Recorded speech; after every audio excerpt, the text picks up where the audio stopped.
The morning sun cast long shadows across the crystal spires of New Harmony, the capital city of Kepler 442b.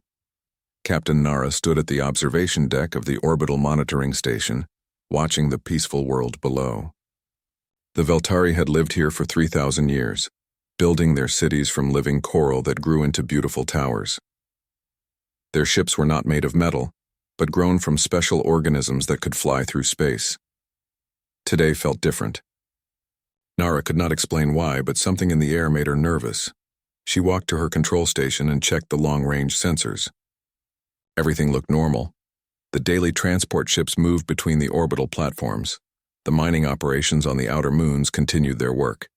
Children played in the floating parks that orbited the planet. "Captain," called out Officer Kess from his station, "I'm getting some strange readings from Sector 7. Nara hurried over to look at the data. The sensors showed small objects moving at high speed toward their system. At first, she thought they might be asteroids or space debris, but the objects were moving too fast and in perfect formation. "Run a deep scan," she ordered. "I want to know what those things are."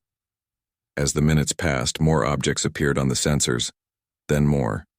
Soon, hundreds of contacts filled the screen. They were ships, but unlike anything the Veltari had ever seen.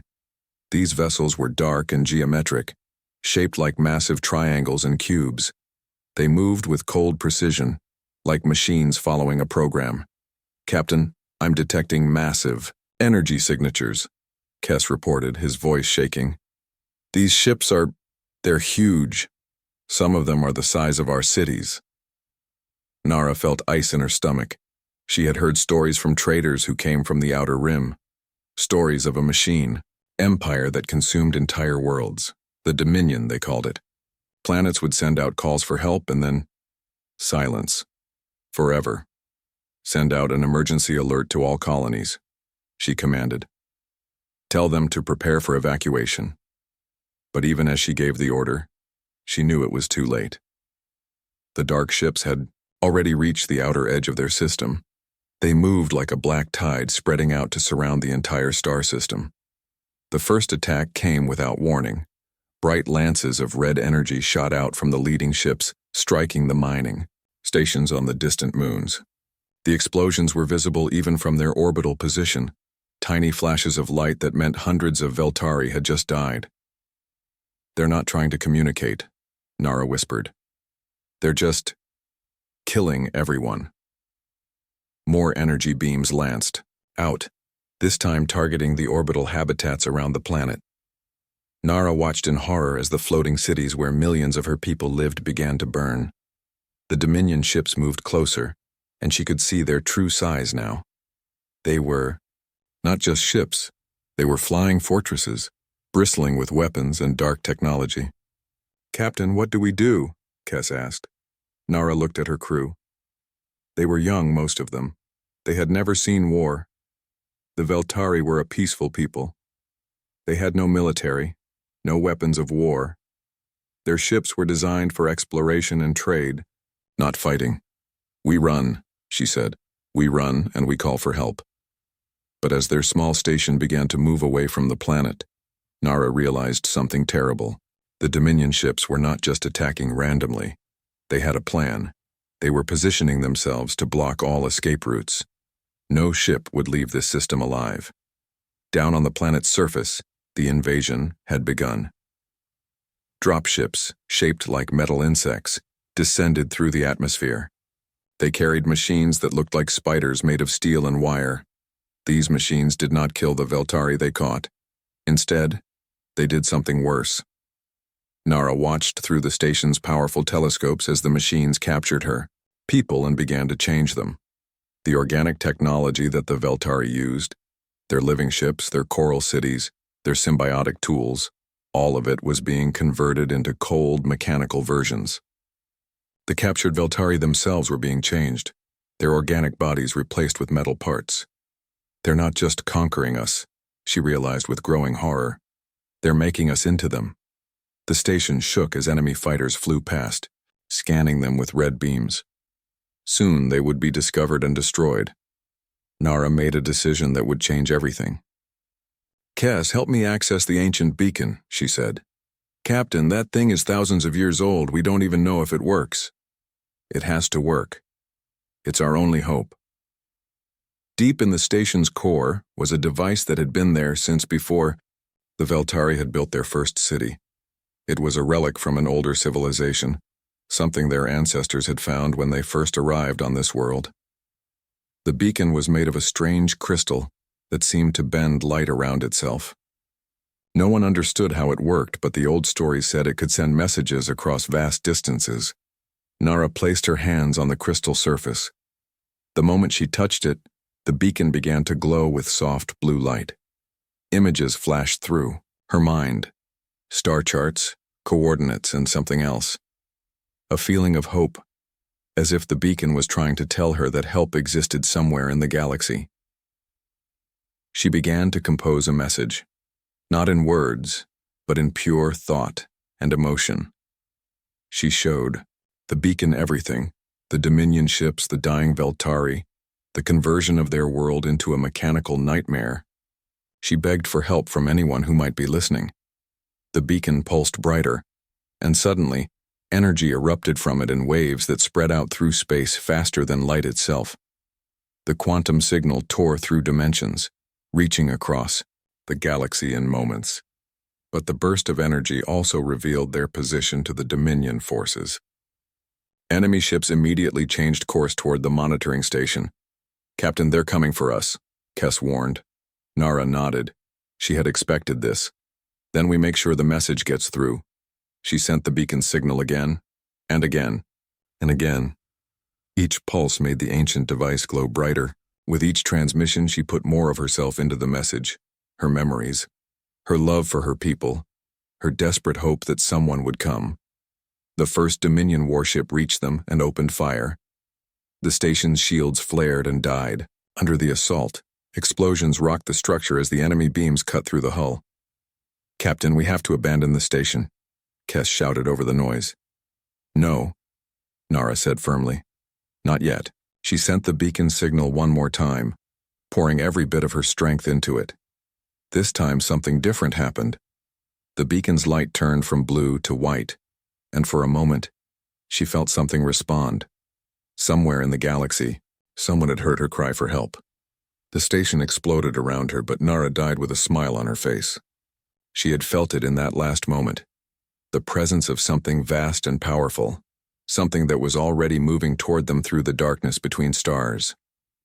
The beacon's final transmission rippled outward through space and time, carrying with it the coordinates of Kepler 442b, and a simple message that would soon reach the ears of humanity: "Help us, please, before it's too late."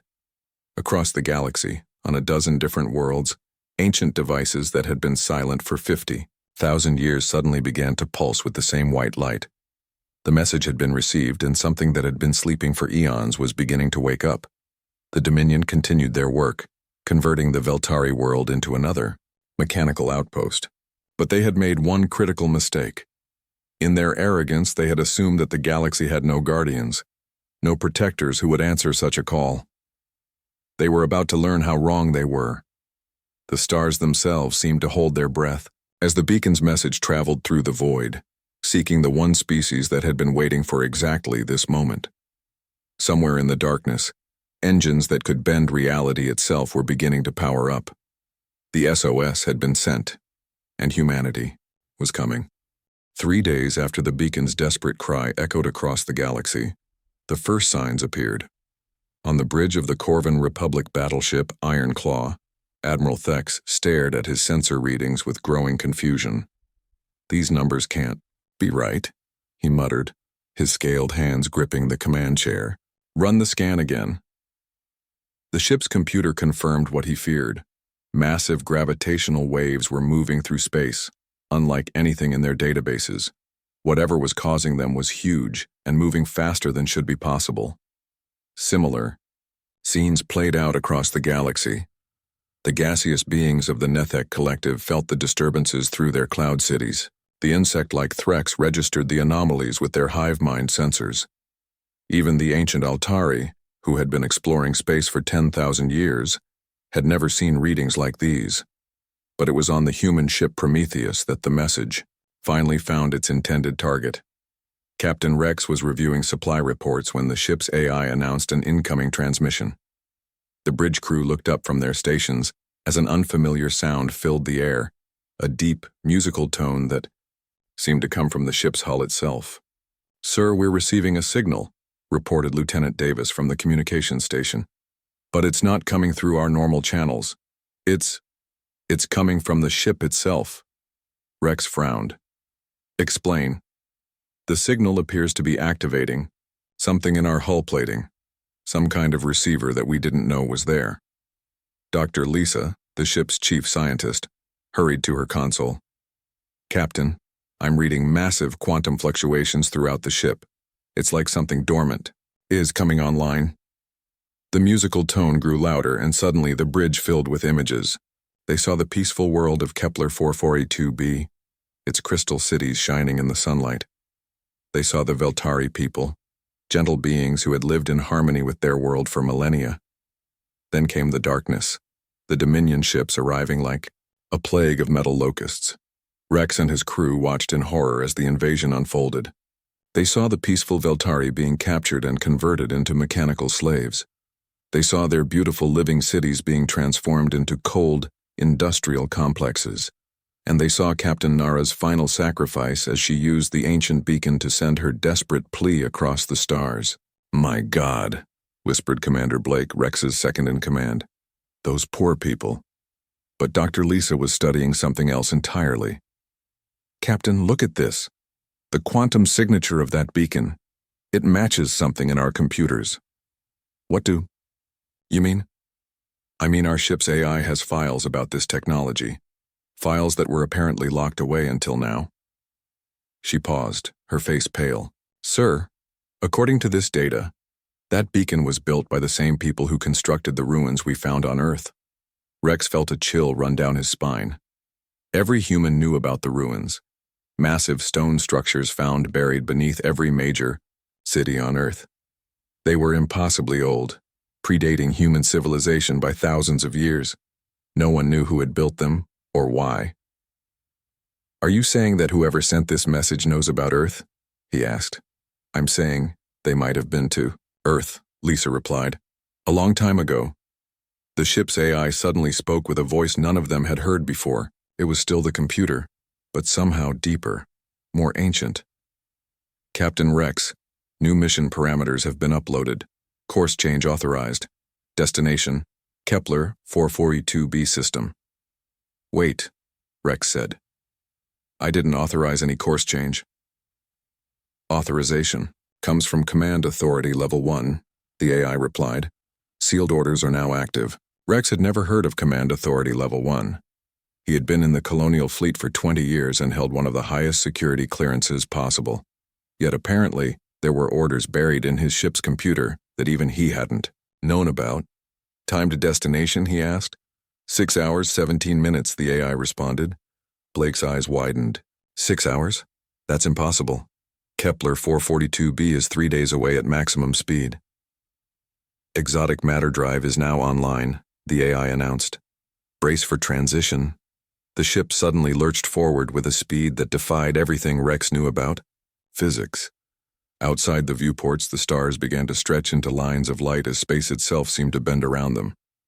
"What the hell is happening to my ship?" Rex demanded. Dr. Lisa was frantically checking her instruments. "Captain, we're not just moving fast. We're doing something to space-time itself. The ship is generating some kind of field that's making the universe contract around us." Across the galaxy, other human ships were experiencing the same phenomenon. The merchant vessel New Hope suddenly found itself racing toward the same destination. The exploration ship Discovery abandoned its survey mission as its AI received the same sealed orders. One by one, every human ship in space began converging on the Kepler system, and the galaxy noticed.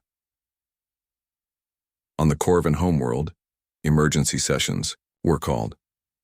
Their scientists had detected 17 human ships moving at impossible speeds, leaving trails of bent spacetime in their wake. The readings were so extreme that they initially thought it was a sensor malfunction.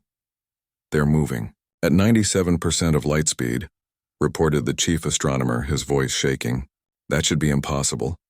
Nothing can move that fast without being torn apart. Admiral Thek studied the tactical displays. What kind of drive system could do this? We don't know, sir. It's unlike anything in our databases. They're not using conventional fusion drives or even antimatter propulsion. They're doing something to reality itself. The news spread quickly through the galactic communication networks. The humans, who had been considered a young and relatively primitive species, were displaying technology that made the most advanced civilizations look like children playing with toys. On the Threk's hive worlds, the collective consciousness buzzed with confusion and fear. The humans had appeared in galactic politics only 2 centuries ago, barely past their first interstellar flights. They had been friendly but unremarkable, their technology crude compared to the great powers of the galaxy. Now they were moving, like forces of nature. The Nethek Collective, beings of pure energy who communicated through electromagnetic pulses, found their usual calm shattered. The human ships were creating distortions that interfered with their very existence.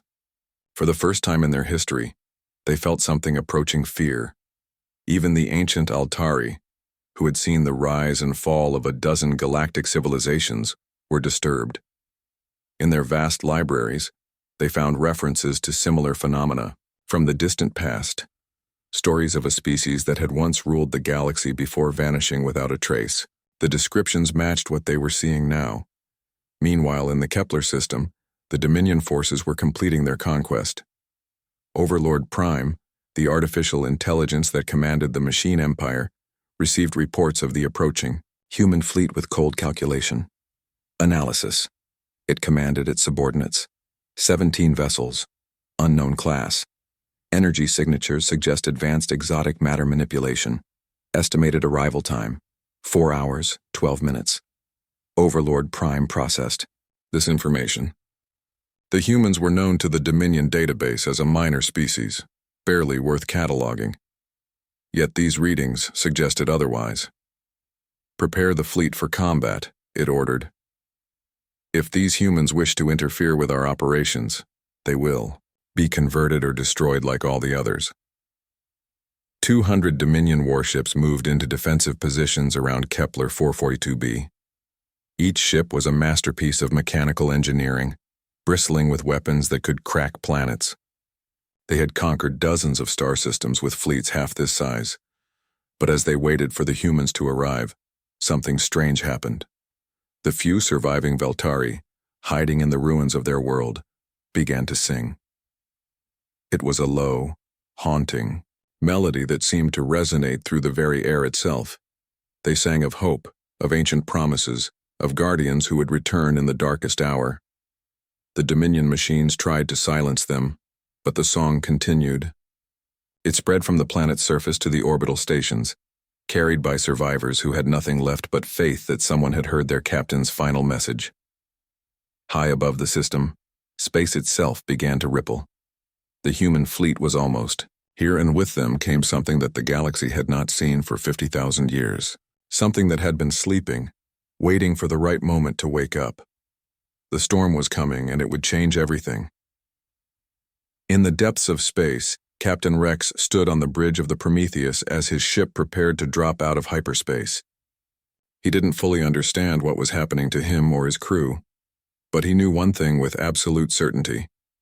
The Dominion had hurt innocent people, and that was something humanity would never forgive. The edge of the Kepler system exploded with light as 17 human ships tore through the fabric of space itself.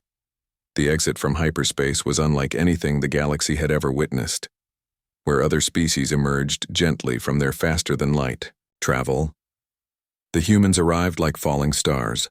Space twisted and bent around their ships as they decelerated from impossible speeds. Gravitational waves rippled outward, causing every sensor array within 3 light minutes to shut down from overload. For a brief moment, the laws of physics seemed to pause, waiting to see what would happen next. On the Dominion command ship, Overlord Prime's sensors struggled to make sense of the readings. The human fleet had appeared exactly where predicted, but something was wrong with the data. The ships themselves defied classification. Analysis incomplete. reported a subordinate. AI. Vessel composition unknown. Hull material appears to be alive.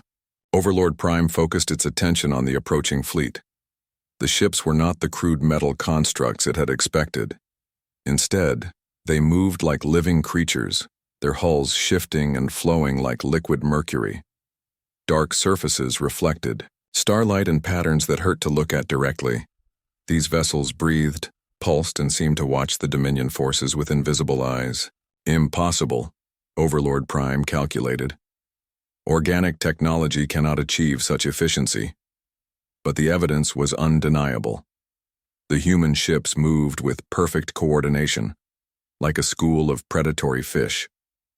They spread out in a formation that looked random, but felt purposeful. Each vessel found its position not through communication, but through some deeper understanding. Captain Rex stood on the bridge of the Prometheus, watching the Dominion fleet through viewports that had somehow become clearer and sharper. His ship had changed during the journey. The walls now had organic texture, and the computer interfaces responded to his thoughts as much as his touch. "Captain," Dr. Lisa called out, her voice filled with wonder and fear. "The ship it's becoming something else. The hull is restructuring itself at the molecular level." Rex nodded. He could feel it too. The ship was waking up, remembering what it was supposed to be. "How many enemy vessels?" 200 Dominion warships, Commander Blake reported. "They're moving into attack formation." 200 against 17, Rex mused. Those seem like fair odds. Blake looked at him strangely. "Sir, we're outnumbered more than 10 to 1. Rex smiled, and Blake was disturbed to see that the captain's eyes now held flecks of the same light that pulsed through the ship's walls. "Are we?" The Dominion fleet opened communication channels, broadcasting on all frequencies. Overlord Prime's voice echoed through space, cold and mechanical. "Unknown vessels. This system is under Dominion control. Surrender immediately or face conversion. You have 60 seconds to comply." Rex walked to the communication station. When he spoke, his voice was carried not just by radio waves, but by something deeper. His words rippled through space itself, reaching every ship, every station, every listening ear in the system. "You hurt defenseless people," he said simply. "That was your mistake." The response came immediately. Overlord Prime had heard defiance before from countless species. All had fallen to Dominion might. "Then you have chosen conversion. Attack. Pattern 7. Eliminate the intruders." The Dominion warships moved forward in perfect geometric formation. Each vessel was a masterpiece of mechanical engineering. Massive triangular constructs bristling with weapons that could crack moons. They had conquered 12 star systems with formations just like this one. The human ships waited. As the first Dominion vessels came within firing range, something extraordinary happened. The human fleet didn't scatter or take defensive positions. Instead, they began to dance. The Prometheus twisted through space like it was swimming through water, its hull flowing and shifting. The other human ships followed, each one moving in perfect harmony with the others. They phased in and out of normal space, appearing and disappearing like ghosts. "Impossible maneuvers detected," reported a Dominion tactical AI. "Enemy vessels are violating basic physics." "All weapons, fire," Overlord Prime commanded. The Dominion fleet unleashed everything they had. Energy beams that could melt asteroids, kinetic projectiles moving at relativistic speeds, gravity weapons that could crush battleships. All of it poured toward the human formation, and all of it missed. The human ships weren't just moving fast, they were moving through dimensions that the Dominion sensors couldn't track. They slipped between the spaces in reality, dancing through the gaps in the universe itself. Then the humans began to fight back. Captain Rex felt something ancient awakening in his mind as his ship's weapons came online. These weren't energy beams or missiles. They were something far more terrible, reality itself weaponized. "Target the lead ship," he ordered, though he wasn't sure if he was speaking to his crew or to something else entirely. The Prometheus extended what looked like a focusing array from its hull. For a moment, nothing happened.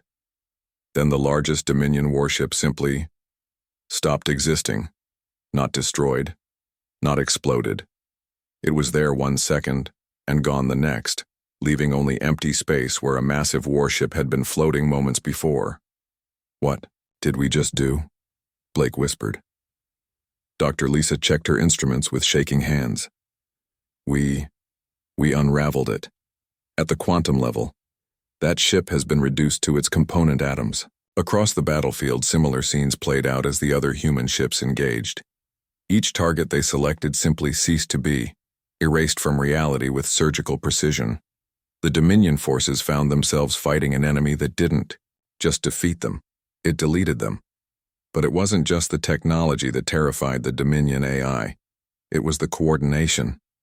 The human ships moved as a single organism, each one knowing exactly where the others would be. They didn't communicate through radio waves or quantum entanglement. They shared something deeper, a collective consciousness that operated beyond the reach of Dominion sensors. "Retreat pattern 4, Overlord Prime ordered, its cold logic recognizing an unwinnable situation.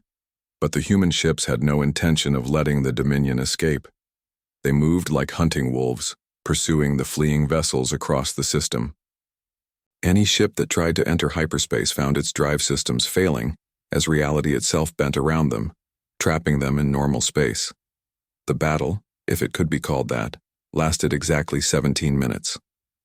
When it was over, 200 Dominion warships had been reduced to scattered atoms. Not a single human vessel had been damaged. Captain Rex watched the last traces of the enemy fleet dissolve into cosmic dust. Around him, his crew worked at stations that now responded to thought as much as touch. The ship itself hummed with satisfied contentment, like a predator after a successful hunt. "Captain," Communications Officer Davis reported, "we're receiving transmissions from across the galaxy. Every major civilization is... they're all going silent." Rex understood. The galaxy had just witnessed something that challenged everything. They thought they knew about warfare, about technology, about the nature of reality itself. Civilizations that had existed for millennia were suddenly confronted with the possibility that they were children playing with toys. "Sir," Dr. Lisa called, out, her voice tight with concern. "I'm detecting massive gravitational anomalies throughout local space. Our weapons, they've created some kind of standing wave pattern.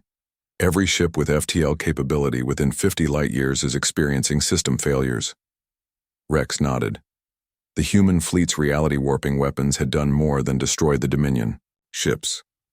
They had sent a message to the entire galaxy, a message that said, "Stand down," in terms that transcended language or species. "Begin rescue operations," he ordered. "There are still Veltari survivors down there." As the human ships moved toward the devastated planet, their hulls began to shift again. Rescue bays opened like flowering blossoms, and smaller craft emerged to search for survivors. The same ships that had just erased 200 warships from existence now worked with gentle precision to save every life they could find. Down on Kepler 442b, the few remaining Veltari looked up at the sky in wonder. The mechanical noise of awakens, Dominion occupation had fallen silent. In its place came the soft hum of human rescue craft, searching through the ruins of their cities with scanners that could detect a single heartbeat beneath tons of rubble. The SOS had been answered. The galaxy would never be the same. And somewhere in the depths of space, ancient sensors detected the battle's end and began sending signals to coordinates that had been waiting for this moment for 50,000 years. The exile was over. It was time to come home. In the hours following the battle, something unprecedented happened across the galaxy. One by one, every major civilization began pulling back their fleets. The Corvin Republic recalled all ships to their home system. The Nethek Collective stopped all communication with other species. The Threx hive worlds went completely dark, their usual constant chatter falling silent. It wasn't fear that drove them to this. It was recognition. Admiral Thex of the Corvin Republic stood in the command center of their home fleet, staring at tactical displays that showed the aftermath of the Kepler battle. The gravitational waves from the human weapons had reached there. Sensors 3 hours ago, and the readings still made no sense. "Sir," reported his science officer, "we've analyzed the weapon signatures. The humans didn't just destroy those Dominion ships, they removed them from reality, at the quantum level." "That's impossible," Thex replied, but his voice lacked a conviction. "Yes, sir, it should be. But we have 17 different sensor arrays all confirming the same data. The humans have technology that can manipulate the fundamental structure of the universe." Thex looked at the star charts showing human territory. For 200 years, they had been considered a young species, barely past their first interstellar flights. Their ships had been simple fusion-powered vessels, their weapons crude kinetic projectiles. The galactic community had treated them with the patronizing kindness reserved for promising children. "What else have we been wrong about?" he wondered aloud. The same question was being asked on worlds across the galaxy. In the crystal palaces of the Altari, ancient beings who had witnessed the rise and fall of civilizations found themselves consulting archives that hadn't been opened in millennia. They searched for any reference to technology that could bend reality itself. What they found disturbed them. The oldest records spoke of a species that had once ruled the galaxy, long before the current civilizations had even developed written language. These beings had possessed technology that seemed like magic to lesser species. They could travel between stars instantly, reshape matter with their thoughts, and speak directly to the fabric of space-time itself. Then, 50,000 years ago, they had vanished.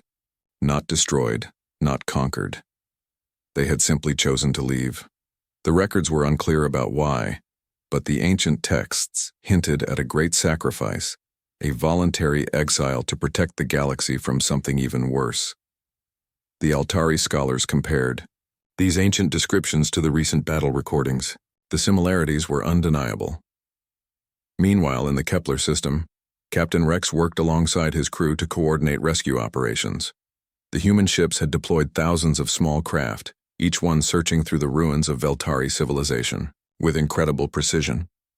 Their scanners could detect life signs through miles of debris, and their rescue teams moved with efficiency that seemed almost supernatural. Dr. Lisa found herself working with Veltari survivors, and what she discovered changed everything she thought she knew about her own species. "Captain," she called over the communication system, "you need to see this." Rex joined her in the medical bay, where several Veltari refugees were recovering.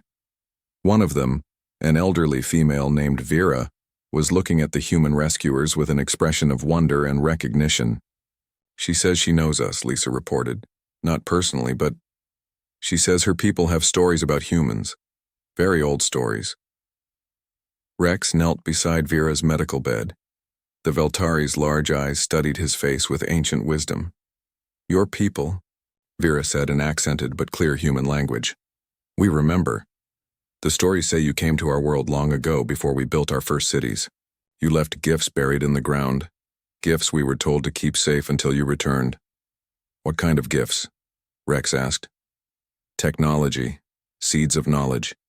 The beacon that called you here, it was not built by us. It was built by your ancestors." Rex felt something shift in his mind, like a door opening to reveal rooms he had never known existed. Images flashed before his eyes. Vast ships traveling between stars, ancient humans working alongside species he had never seen, great cities that spanned entire worlds. "That's impossible," he said. "Humans have only been in space for a few centuries." Vera smiled sadly. "What you remember and what is true are not always the same. The stories say your people chose to forget, to become small and hidden, to wait for the right moment to remember who you truly are." Dr. Lisa was scanning the Veltari with her medical equipment when something extraordinary happened. The scanner began displaying information about human physiology, information that shouldn't have been in its database. "Captain," she said, her voice shaking, "the medical scanner is showing genetic markers in the Veltari that match human DNA, but not modern human DNA. Something older." Rex stared at the readings. "Are you saying we're related to them?" "I'm saying." It looks like humans have been to this part of the galaxy before, a long time ago, and we may have helped these people evolve. The implications were staggering. If humans had been spacefaring for millennia instead of centuries, if they had once been guardians of the galaxy rather than newcomers to it, then everything the galactic community believed was wrong. Commander, Blake's voice came over the communication system. Captain, we're receiving a priority transmission from Earth. It's coded at the highest security level. Rex made his way to the bridge, where the main screen showed the seal of Earth Command, but not the version he knew.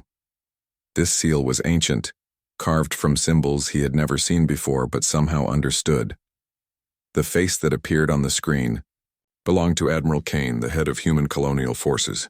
But Kane looked different. Older, more tired, as if he had been carrying a great burden for years. Captain Rex, Kane began, by now you're beginning to understand that things are not what they seemed. The battle at Kepler was more than a rescue mission. It was a test, and humanity passed. Kane paused, looking directly into the camera. For 50,000 years we have waited. We made ourselves small, primitive, forgettable. We buried our cities, locked away our technology, and chose to live as simple farmers and builders on a small blue world.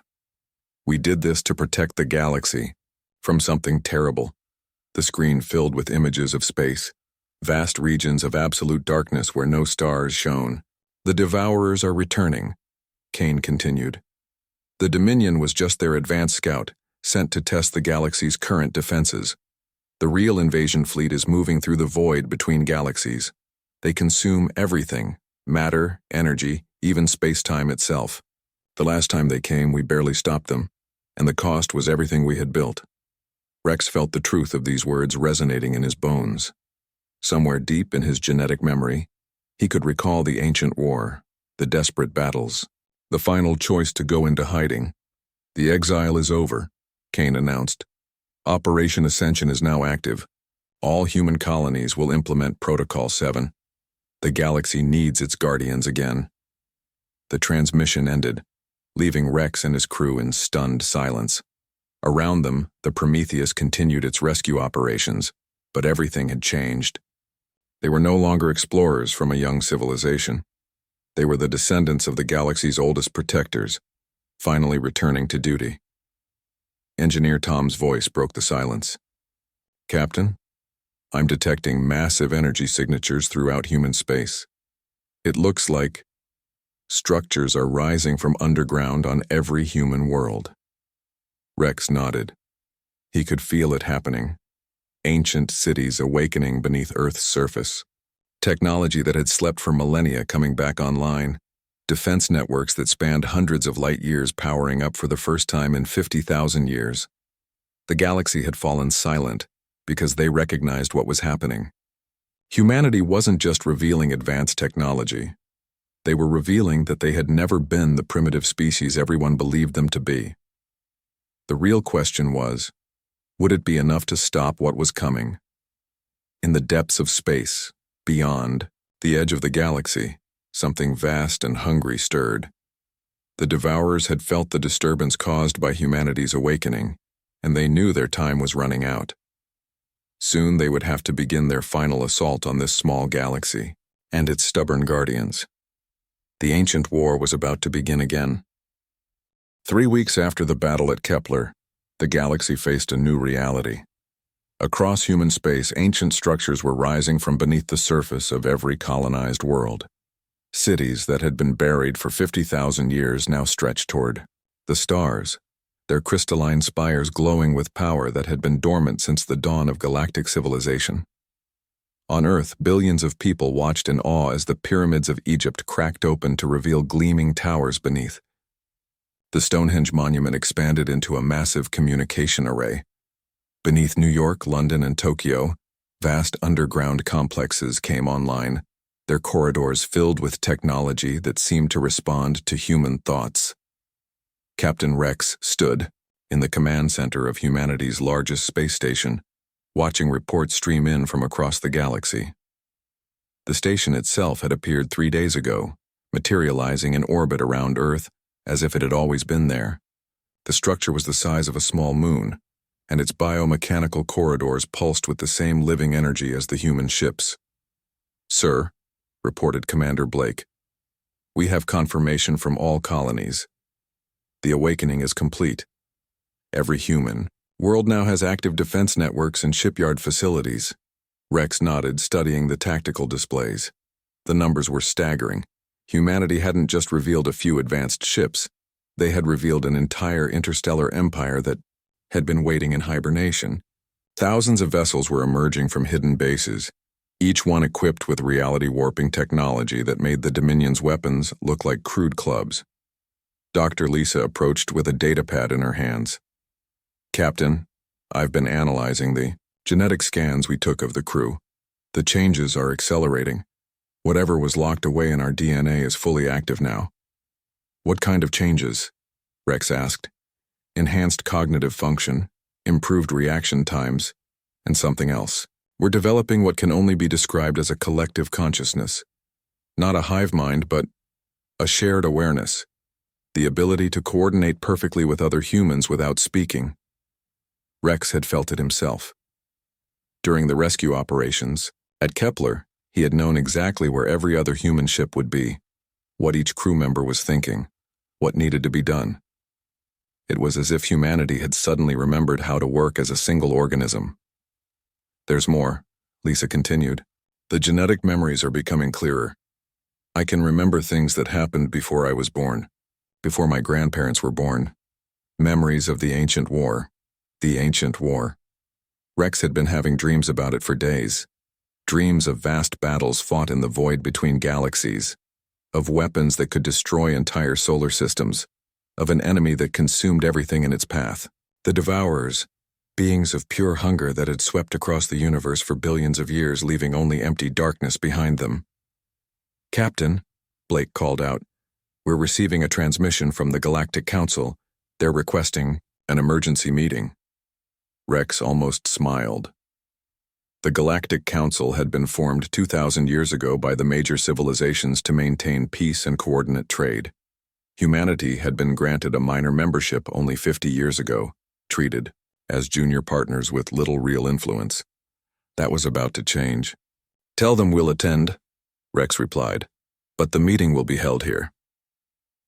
2 days later, representatives from 12 major civilizations gathered in the council chamber of the human space station. They came in their finest diplomatic vessels, but even the most advanced ships looked primitive compared to the human technology surrounding them. Admiral Thex of the Corvin Republic stared out the viewport at the human fleet assembled around the station. Hundreds of biomechanical ships moved in perfect formation, their hulls shifting and flowing like living skin. Each vessel radiated power that his sensors couldn't fully measure.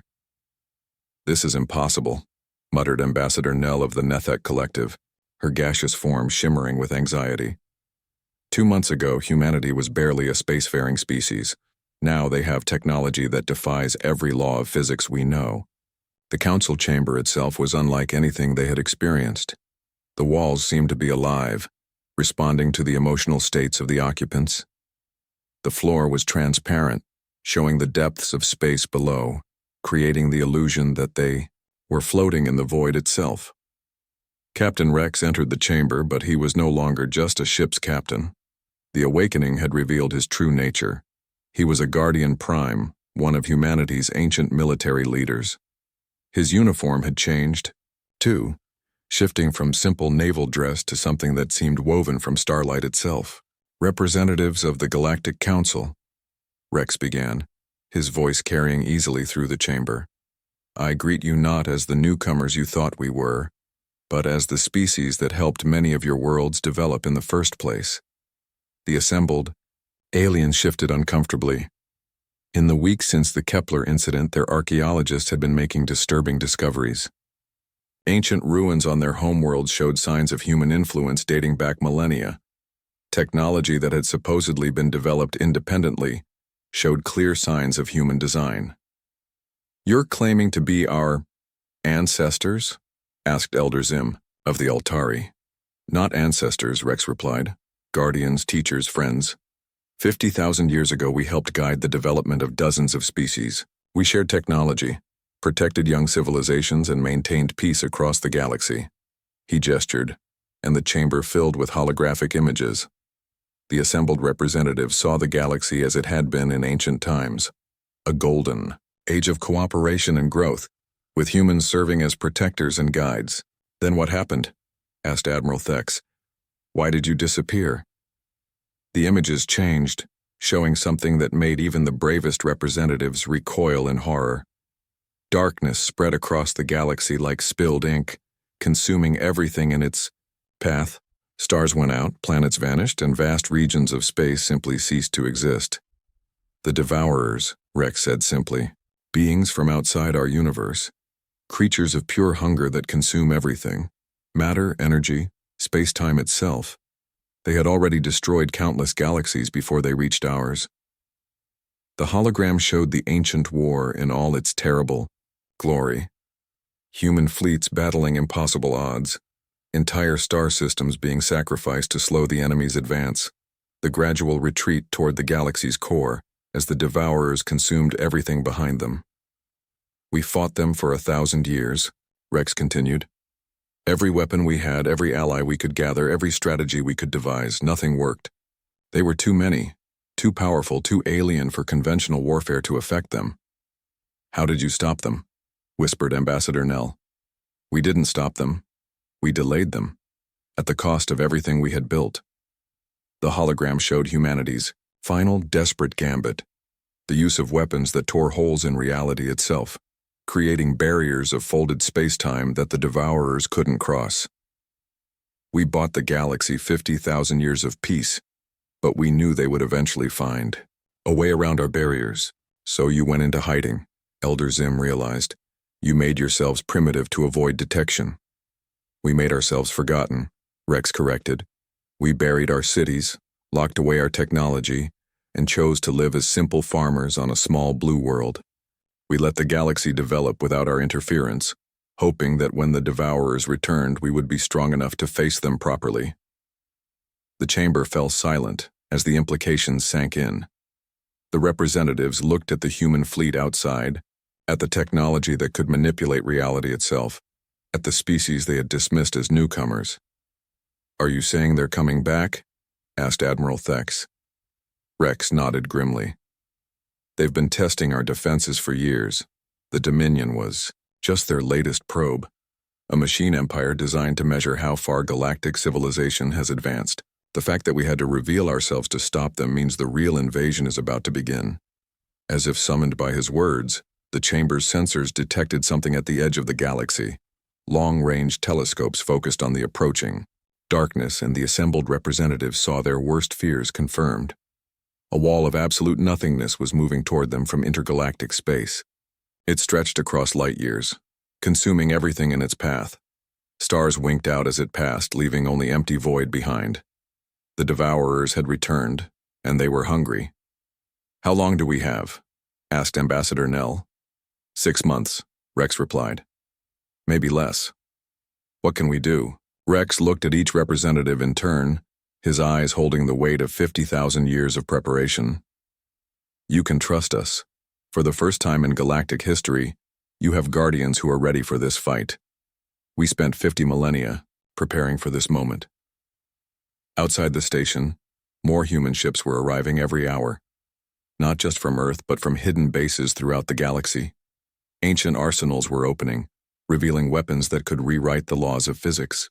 Defensive networks that spanned entire sectors were coming online, but most importantly, humanity itself was changing. Across every human world, people were remembering who they truly were.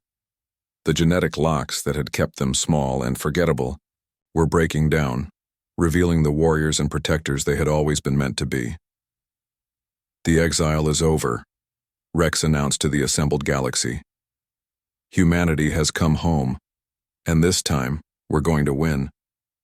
The stars themselves seemed to hold their breath as the ancient guardians prepared for the